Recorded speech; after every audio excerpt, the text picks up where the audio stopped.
At Starbound, we tell stories the human way, not with artificial voices or AI slop. I mean, in the end, what's HFY without humanity? Subscribe to keep it this way. My name is the Voice Ogre, and let's begin. When the Galactic Council sent a human delegation to planet Travar to help the failing uplift of Travar's sapience, it was meant as a double punishment. A punishment for the Travarians, who remained too entrenched in their primitive ways to be conventionally uplifted, and a punishment for the humans, whose last attempt at uplifting other species had ended in disaster, costing the Council trillions of credits to repair. Princess Briali understood this well as she prepared to host her species' first contact with the humans, and she adjusted her expectations accordingly. To her, this forced arrangement was destined to be another failure, another excuse for her people to antagonize those galactic bureaucrats who arrived on her world peddling promises of prosperity and technology that her species neither understood nor controlled. With a suitably disapproving frown, she stood outside the castle walls, watching as the human ship descended, much as she observed the Zyari delegation the year before. The princess cut an imposing figure against the weathered stone of her ancestral fortress, her ceremonial armor reflecting the orange daylight as she waited. Only her face remained exposed, the deep purple of her skin creating a striking contrast against the metallic sheen of her armor. Her silver eyes, luminous as moonlight on water, tracked the descending vessel with calculated disinterest. Her hair, equally silver and flowing like spun starlight down to her shoulders, whipped backward in the powerful downdraft of the human ship's propulsion system, the strands dancing like leaves in the wind before the engines finally powered down. Around her, the royal entourage maintained their positions, guards in similar, though less ornate armor, advisors in robes of deep crimson, and various court officials whose expressions ranged from curious to openly hostile. They formed a semicircle behind their princess, a wall of Travarian tradition facing whatever strange customs these humans might bring. The ship's rear hatch opened rapidly, releasing a small cloud of vapor that dissipated quickly in the Gorat's thick atmosphere. 5 figures emerged from the vessel's interior, their forms silhouetted briefly against the bright internal lighting before stepping onto Travarian soil.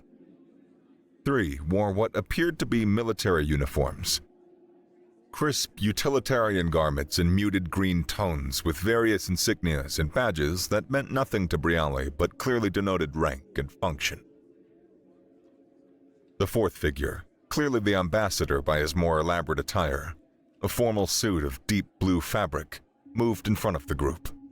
His dark hair was neatly trimmed, his brown eyes already scanning the assembled Travarians with what seemed to be genuine interest rather than the typical fear or disgust she had witnessed from other species.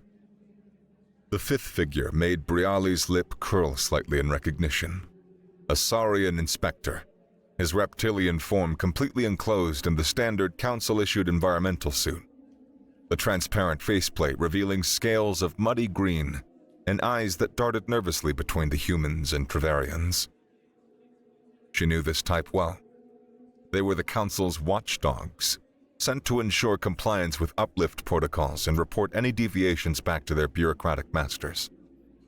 What struck Briali most forcefully, however, was what the humans weren't wearing.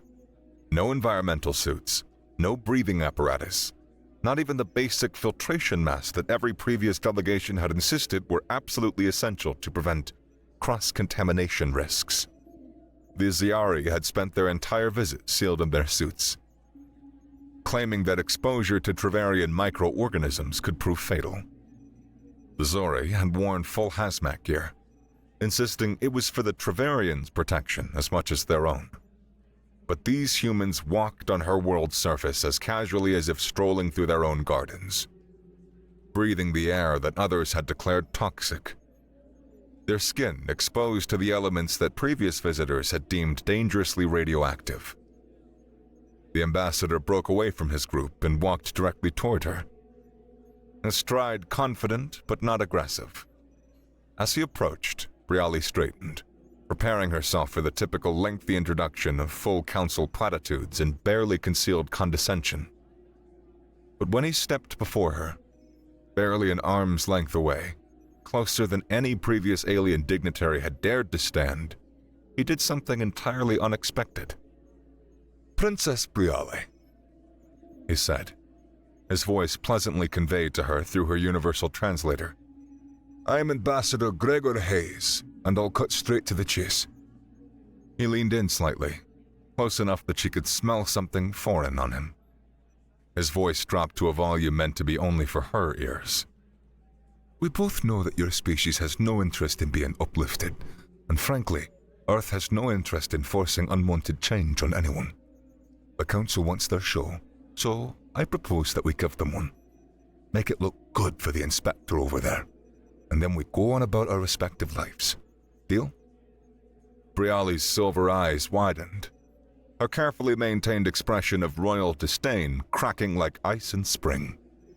She had prepared for condescension, for threats, for promises of technological wonders her people had already refused before. She had not prepared for honesty, and certainly not for conspiracy. Her gaze flicked past Gregor's shoulder to where the Saurian inspector was gesticulating wildly at the human soldiers, his suit's external speakers crackling with what sounded like a lengthy tirade about protocol violations and the absolute necessity of proper protective equipment.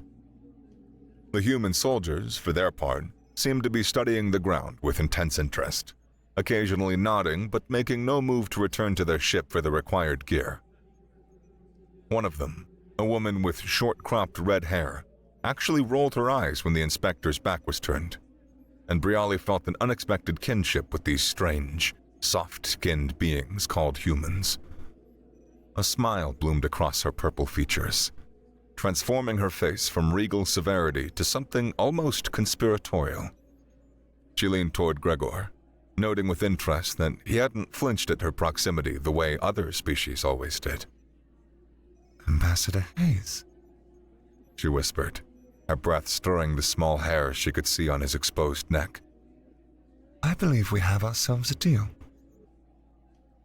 They shared a brief moment of mutual understanding, their smile mirror images of relief and mischief, when suddenly the clicking of clawed feet on stone announced the Saurian inspector's approach. He stalked toward them with the self-important gait of every council bureaucrat Briale had ever had the misfortune to encounter, his suit's servos whirring with each exaggerated step. The Saurian stopped directly between them, not even offering the courtesy of a greeting before launching into what was clearly a prepared speech. Through his suit's faceplate, Briale could see his scales had darkened to an angry rust color, and his vertical pupils were dilated with what she assumed was frustration. "I am Senior Inspector Tuzak of the Galactic Council's Uplift Oversight Committee," he began. "Humans," he said, spinning to point at Gregor. "Your species' previous attempts at uplift was an unmitigated disaster. The Yenti were a peaceful, contemplative species with a natural inclination toward theoretical mathematics, and somehow, your delegation managed to teach them not the elegant beauty of quantum mechanics or the sublime complexity of hyperdimensional geometry, but how to create fusion bombs capable of obliterating small moons." His finger jabbed accusingly at Gregor's chest. "The Council spent 3 trillion credits containing that situation, and was still dealing with the Yenti's questionable scientific endeavors." And without missing a beat, Tuzak whirled toward Briale herself, his fingers now aimed at her face. "And you, Princess of the Travarians, your species has been stuck in the same medieval society for 10,000 years. 10,000! While the rest of the galaxy was developing faster than light travel and conquering death itself, your people's greatest achievement remains hitting hot metal with hammers until it changes shape." His throat sac inflated dramatically. "Every species the Council has sent to help you has been met with suspicion, hostility, and outright rejection. The Agar offered you clean fusion power. You told them you preferred your coal furnaces." The Zyari tried to share agricultural techniques that could feed billions, and you insisted your traditional farming methods were enough.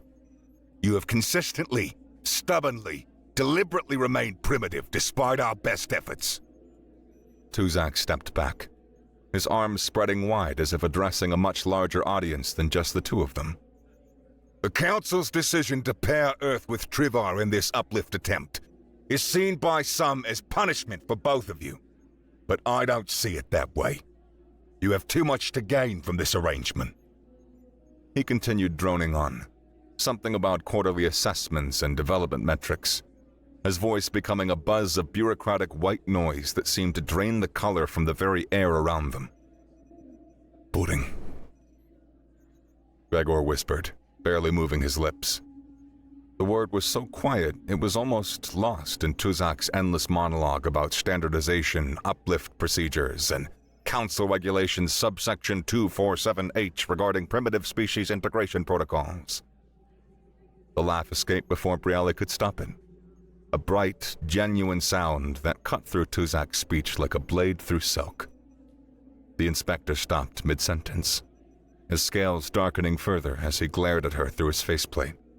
Something amusing, Princess? He asked, his tone dripping with condescension.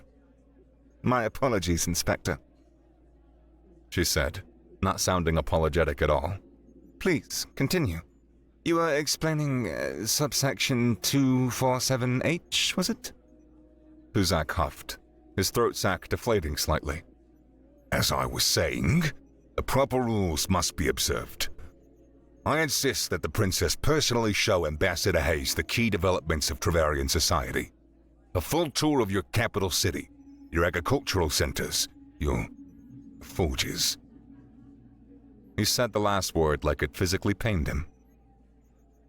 Of course, Inspector, Briali said, her tone perfectly neutral. I would be honored to show Ambassador Hayes our world. Excellent. We'll begin immediately. Ambassador, Princess, if you would proceed to the transport vessel, I will accompany you to ensure that all protocols are properly observed. As they walked toward the human ship, Gregor fell into a step beside her, and she heard him mutter under his breath. This is going to be a long day. Briali's smile returned, smaller but more genuine than before. Perhaps these humans weren't going to be quite the burden she'd expected. As she'd followed Gregor up the ship's ramp, she caught herself wondering what other surprises these strange, unsuited beings might bring to her unchanging world. Half a day had passed since they'd boarded the human vessel, and Briali couldn't help but marvel at the technology despite herself. Through the ship's viewport, she watched familiar landscapes flash by in seconds. Mountain ranges that would have taken her a month to traverse by royal carriage were passed beneath them in mere minutes. The crystal falls of Gorvat, which required a 3-week pilgrimage to reach on foot, appeared and disappeared before she could fully appreciate their rainbow-tinted mists. Ancient forests that had stood untouched for millennia looked like mere patches of green from this height. And cities she'd only heard about in travelers' tales materialized and vanished with dizzying speed. It would have been an enjoyable experience, this aerial tour of her world, if not for Tuzak's incessant stream of commentary. The inspector had not stopped talking since they'd taken off, his buzzing voice filling every moment with statistics about uplift success rates, technological integration protocols, and the numerous benefits that primitive species have gained from council intervention. Even the beauty of her world from above could not fully distract from his droning presence. Now they had landed again. This time in the ship's conference room where both entourages, her guards and advisors looking distinctly uncomfortable in the metal chairs, and the human soldiers who seemed to have perfected the art of appearing attentive while clearly thinking about something else, were being subjugated to Tuzak's presentation. The holographic display showed image after image of successfully uplifted species, each one looking identical in their council-approved cities with their council-approved technology, living their council-approved lives. And as you can see, Tuzak said, his finger jabbing at a particularly sterile-looking cityscape, The Primurdi went from a Stone Age civilization to achieving faster-than-light travel in just 3 centuries after accepting Council guidance. Their infant mortality rate dropped by 98.7%. Their average lifespan increased by 347%. And their gross planetary productivity increased by... Briali felt her eyelids growing heavy. The numbers blurred together. Meaningless statistics about lives she didn't know on worlds she'd never see or care about. Her armor, which she usually wore easily, suddenly felt unbearably confining in the climate-controlled conference room. She needed air, or at least a few moments without Tuzak's voice drilling into her skull. Moving with the discretion learned from years of boring court ceremonies, she rose from her chair and slipped toward the hallway. No one noticed her departure. Even her own guards were too glazed over from Tuzak's presentation to register her movement. She walked down the corridor, her armored boots surprisingly quiet on the ship's rubberizing flooring, until she spotted a small door standing ajar. A cleaning room, from the looks of the supplies visible through the gap. Perfect. She slipped inside and closed the door behind her with a soft click, leaning against it with a sigh of relief. The silence was blessed, beautiful. We're on board too? Briali nearly jumped out of her armor. There, sitting on an overturned bucket amid bottles of cleaning solution and stacks of absorbent cloths, was Ambassador Gregor Hayes. His formal jacket was unbuttoned. His tie hung loose around his neck, and he was munching on something from a small packet he kept reaching into. I'm trained to pretend boring meetings aren't boring, he continued with a wry smile, but Tuzak is utterly insufferable. I've sat through trade negotiations that lasted 3 days, and somehow this 4-hour presentation feels longer. Despite her surprise, Briali found herself smiling. She readjusted her silver hair, which had become slightly disheveled from the boring hours of sitting, and studied the human with renewed curiosity. Can I ask you something, Ambassador? Greg, he corrected, popping another of whatever he was eating into his mouth. And sure. Why are your people so uninterested in uplifting us? Every other species that came before seemed almost desperate to improve us. But you and your team act like you'd rather be anywhere else. Gregor's expression shifted, becoming more serious. He stared at the packet in his hands for a moment before answering. We tried it once. Really tried, we put our hearts into it. He sighed deeply, the sound carrying the weight of collective guilt. Apparently, we ruined a perfectly peaceful species by teaching them how to make bombs. Briali felt something click in her mind, like pieces of a puzzle suddenly fitting together. Wait, you taught them? You didn't just give them the technology? Of course we taught them, Gregor said, looking up at her with surprise. What's the point of giving someone a tool if they don't understand how it works? We showed the Yenti the principles behind fusion, the mathematics, the engineering. No, we wanted them to truly understand, to be able to innovate and improve on their own. He laughed bitterly. Apparently, that broke about 20 different council protocols. Now they send Tuzak to inspect every single interaction humanity has with other species. He shook his head, a genuine laugh replacing the bitter one. You know, I heard they were actually discussing sending 2 inspectors on this mission. One to keep an eye on us, and one to do the same with you. Could you imagine? 2 of them instead of 1. The thought was so horrifying that Briali couldn't help but laugh.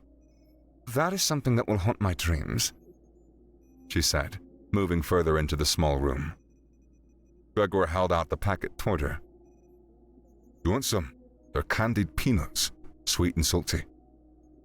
Without thinking, Briali reached out and took a few, her armored fingers surprisingly dexterous as she brought them to her mouth. The flavor exploded on her tongue. Indeed, sweet and salty, with an underlying richness she'd never experienced before. These are wonderful, she said, already reaching for more. Then, as an afterthought, wait, are these safe for my species to eat? Gregor burst out laughing, nearly dropping the packet. You know, eating something and only then asking if it's safe, that's something I'd expect from my own species, not yours. His eyes sparkled with mirth. But yes, they're safe. We ran a full biological compatibility test before landing. No toxins, no allergens. He paused, his grin becoming mischievous. We didn't test for aphrodisiac effects, however. Briali felt heat rise to her purple cheeks, the blush darkening her skin to almost midnight purple. But then she saw the laughter in his eyes and realized he was joking. "You're mean," she said, but she was smiling. She pressed her ear against the door, listening. Tuzak's voice was muffled but still going strong. Something about proper safety protocols in Section 15 of the Uplift Manual clearly stayed. She groaned. "Oh, this day is going to be eternal." Without ceremony, she grabbed another overturned bucket and sat down near Gregor, her armor clanking slightly as she settled. As she sat there, munching on alien candies in a cleaning closet, the weight of their earlier conversation suddenly hit her. Humans actually taught. They shared knowledge, not just finished products. Greg, she said slowly. Would humanity consider teaching us a bit of that science thing, despite what the Council thinks? This time it was his turn to look surprised. "I thought you were set in your ways. That's what the Council briefing said. The Travarians actively resist all attempts at modernization." Briali shook her head. My father and the other rulers resist because the Council doesn't teach anything. They just give technology, then they use our dependence on it for control. If something breaks, we can't fix it. And if we want more, then we must beg and do the things they want, make the changes that they want. It's not an uplift. It's subjugation with extra steps. Gregor stared at her, his brown eyes wide. That's not what we were told at all. Maybe Earth really can help you out with a bit of science. Real science, I mean. Understanding, not just using. Briali considered this, but old prejudices ran deep. The failed uplift attempts had led her people with a distaste for anything labeled science. Tell me, she said. What else can science do besides build spaceships? I know about weapons and communication and medicines, but I feel my understanding is lacking. Gregor grinned. "Oh, princess, asking about science. How heretical of you." He gestured at her armor. "For starters, science could create armor that's much more resistant than what you're wearing without being nearly as heavy. That must be exhausting to walk around in." It took me 8 years to build up the strength to wear this without effort, Briali said with pride. On impulse, she began unfastening the gauntlet on her left arm, working the leather straps one after the other. The piece came away, revealing her bare arm, purple skin over muscles that were clearly defined, each group visible beneath her skin like carved stone. See? Gregor leaned forward, genuine interest replacing his joking demeanor. He reached out tentatively, his fingertips barely brushing her bicep. "That's incredible. You achieved this with just your natural body. No chemical enhancement, no genetic modification." Just training, he confirmed, oddly pleased by his appreciation. "Oh, suit must be even more impressive." He mused, then caught himself. I mean, the physical conditioning required. Your body must be impressive. To her own surprise, Briali found herself standing and beginning to remove the rest of her armor. It wasn't improper in any way. She wore perfectly respectable clothing underneath, a form-fitting tunic and leggings in deep purple that were standard military attire. But removing one's armor before someone was an act of trust in Travarian culture, and she'd known this human for less than a day. Piece by piece, the armor came away. Breastplate, pauldrons, greaves. each one set carefully aside until she stood before him in just her training clothes. The outfit revealed the full extent of her conditioning. Shoulders broad and powerful, core muscles visible even through the fabric, legs that looked like they could kick through steel. Gregor stood, circling her with an expression of genuine awe. He was completely respectful, maintaining appropriate distance, but his enthusiasm was obvious. This is remarkable. The muscle density, the definition, I mean, you could probably lift me without breaking a sweat. Easily, Briali said, then heard herself adding, "Would you like me to try?" He blinked. Are you serious? Then, in the space of a heartbeat, his surprise transformed into boyish excitement.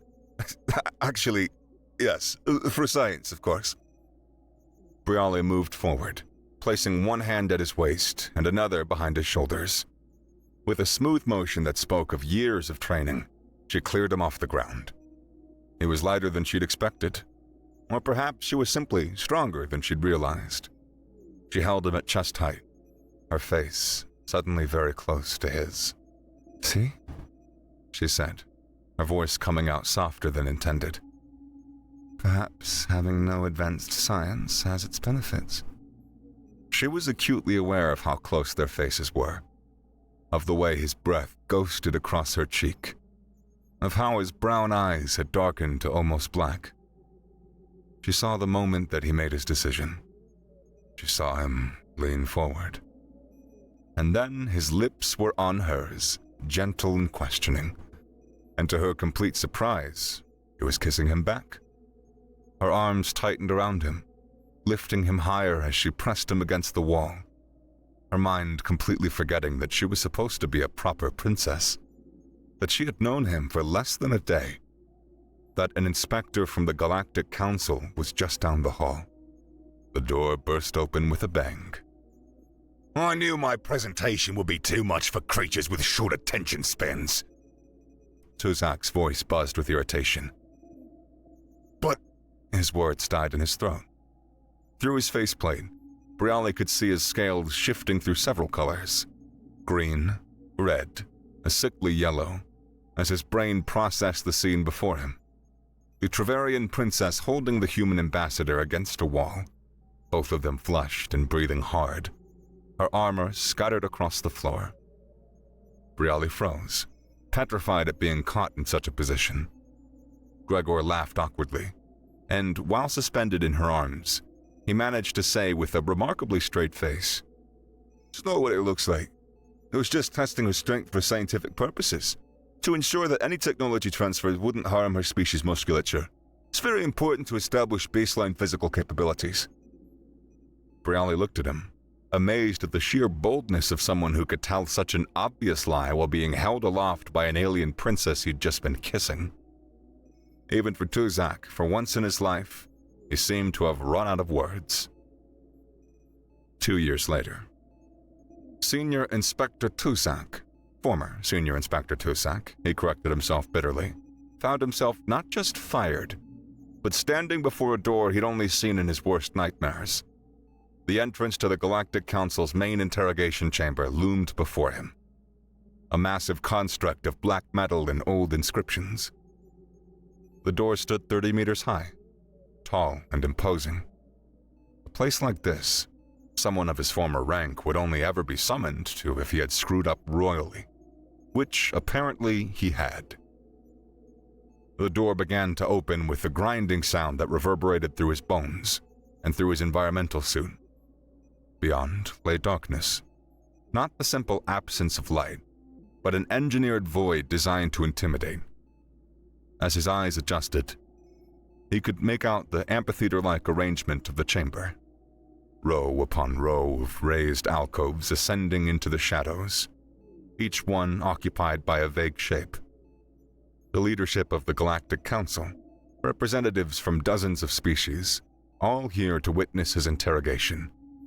The darkness was designed to intimidate, preventing him from identifying any individual member, making the council seem less like a collection of beings and more like a singular, omnipotent entity. He entered slowly, and suddenly, the central raised alcove blazed to life with warm illumination, revealing the figure within. President Korvax of the Viori sat in judgment, his elongated gray skull towering over the chamber. Former Senior Inspector Tuzak. Korvax's voice resonated through the vast space, each word carefully modulated to convey disappointment and authority in equal amounts. You were assigned to oversee the human uplift attempt on Travar. A simple task. Ensure protocols were followed. Prevent another Yenti incident. And yet, here we stand, 2 years later with reports that make the Yenti situation look like a minor clerical error. The president leaned forward, his elongated fingers steepling before him. Explain to this council how the humans are doing it again. Teaching another species far more than the council could ever approve. Tuzak felt something snap inside him. 2 years of frustration. 2 years of being ignored. 2 years of watching every single protocol he'd spent his life memorizing be cheerfully violated. It all came boiling to the surface. He knew he was already fired. He knew that even if the chance to recover his position existed, it would mean returning to that backwards planet to continue third-wheeling those 2 weirdos who couldn't understand basic interspecies barriers, let alone proper uplift protocols. So for once in his extremely ordered life, former Senior Inspector Tuzak decided to forget the politeness protocol entirely. You want to know what happened? He exploded, his throat sac inflating to its maximum size, his voice crackling through his suit's speakers. Do you want to know how your brilliant punishment backfired? How about I tell you exactly what I've been trying to report to you for 2 years? Well, this council ignored every single one of my urgent communique! A ripple of shock ran through the darkened alcoves. No one spoke to the council like this. No one. The punishment that you designed for both species didn't just backfire. Tuzak continued, his scales shifting to an angry crimson visible even through his faceplate. It backfired on the very first day. Within hours, President Korvax. Within hours. Surely you exaggerate. Korvax said, though his tone had lost some of its certainty. These things take time to develop. Hours? Tuzak repeated. I was barely through Section 3 of my 10-section presentation on proper uplift procedures when I noticed that the princess and the human ambassador had disappeared. Now I found them in a cleaning closet. A cleaning closet. And they weren't just talking. She had removed her armor. He was elevated. And they were exchanging far more than council-approved knowledge, if you understand my meaning. That seems highly unlikely. It was a first contact scenario. It couldn't possibly have escalated to... Korvax began. You think so? Tuzak's laugh was bitter. That was just the beginning. That was just the beginning. Now, I thought it was just some bizarre one-time incident. Some weird primate bonding ritual, a Travarian hospitality custom I didn't understand. But no. Oh no. It was much worse than that. He began pacing within his circle of light, his tail lashing behind him. For 2 years, I tried to maintain protocol. Do you know what that was like? Every time I tried to schedule a proper technology assessment meeting, they would suddenly develop urgent duties elsewhere. And then later, I would find them in the castle gardens. The excuses were the worst part. For science, testing chemistry, teaching biology. And those are the ones that I can repeat. When I imposed a supervised interaction schedule, they began meeting at night. I even caught them once in a palace roof at 3 a.m. They had the audacity to claim that I was in the way of his uplifting. The murmuring from the alcoves grew louder. I tried everything. Tuzak continued. Separate quarters? They'd sneak out. Constant supervision. They would wait until I was asleep. And before you ask, yes, I tried not sleeping. But after 4 days, I started hallucinating and I thought that a cleaning bot was trying to assassinate me. So I even tried getting the respective entourages to help maintain proper boundaries. Do you want to know what happened? The human soldiers started teaching the Travarian guards something called poker. And now that is an entire underground gambling ring that exists within the palace. But surely the Travarian king would object to... Korvax attempted. Tuzak's laugh was hollow. Object? The king practically threw a festival when Ambassador Hayes asked for his daughter's hand in marriage. Apparently the human had proven his worth by promising to stay and teach them how to make the boomstick. One conversation. One. And the king was ready to hand over his eldest daughter along with half the kingdom. The wedding happened 6 months ago. 6 months! Married? The word echoed from multiple alcoves simultaneously. Oh, it gets worse, Tuzak said, his voice dropping to something almost gleeful in its despair. The king is now demanding heirs. Biological compatibility issues? The humans see that as a fascinating scientific challenge. They've already got 3 separate research teams working on it. 3! They're discussing things like genetic bridges and artificial chromosomal compatibility. Do you understand what I'm saying? They are going to science their way into not disappointing the king. The chamber fell silent. But wait, Tuzak said, building momentum. There's more. It's not just the princess and the ambassador anymore. There are now 10,000 humans living on Travar. 10,000! They came as cultural exchange students and scientific advisors. I stopped counting the protocol violations when I reached 1,000. They're teaching the Travarians everything. Metallurgy improvements, agricultural optimization, base electronics, military tactics. Military tactics. Korvax's voice cracked slightly. Oh yes. Oh yes. Tuzak said with manic enthusiasm. It turns out that the Travarians' medieval combat techniques are fascinating from a close-quarters combat perspective. So now, the human marines are learning sword fighting, while Travarian warriors are learning something called guerrilla warfare. They are exchanging military knowledge. For fun.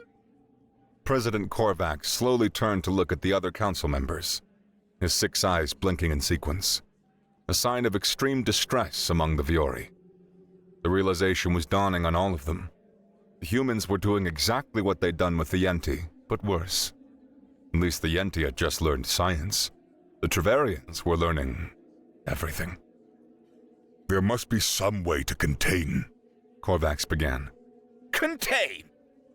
Tuzak interrupted, his professional composure completely shattered.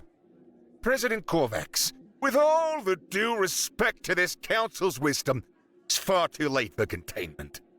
The princess herself published something called the Scientific Journal last month. She's documenting every single thing the humans teach them and distributing it freely to any Travarian who can read. They're not just learning science, they're creating their own version of it, mixing human knowledge with their traditional crafts. They're inventing things that the humans didn't expect. You ever heard of a plasma forge? Because that's a thing now. He stopped pacing, standing directly beneath the president's alcove, his head tilted up in defiance. You sent the humans there as punishment, but the princess married one of them instead. She married him. And now the protocol violations are the least of your problems. We're looking at unauthorized technology transfer, unsanctioned biological experimentation, military knowledge exchange, and the complete breakdown of the uplift system as we know it. The silence that followed was deafening. Tuzak could hear his own breathing through his suit's respirator, could feel the sharpness of dozens of gazes from the darkness above. Finally, President Korvax spoke, his voice barely above a whisper. How did we not see this coming? Because, Tuzak said, suddenly exhausted, his scales fading to a dull brown. You were so focused on punishing both species that you never considered that they might actually like each other. The humans don't see teaching as giving power away. They keep their secrets, sure, but they like the prospect of having competition. And the Travarians, they don't reject progress. They reject being controlled. You put those two together and you get... A disaster. Korvax finished. Or...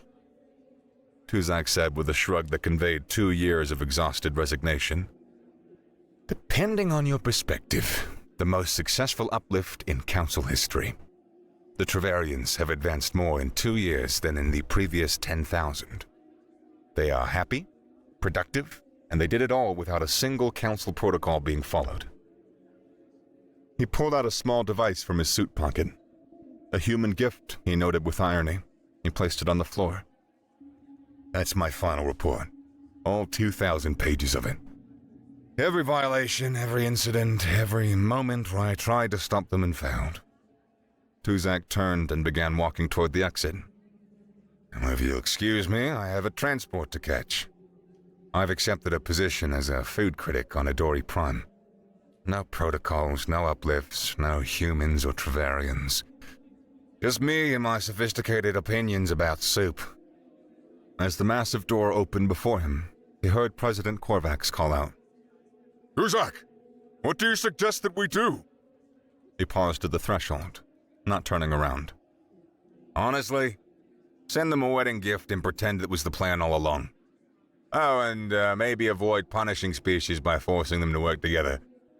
Seems like they take it as a challenge rather than a punishment. The door closed behind them with a definitive thud, leaving the Galactic Council to contemplate the mess they'd created.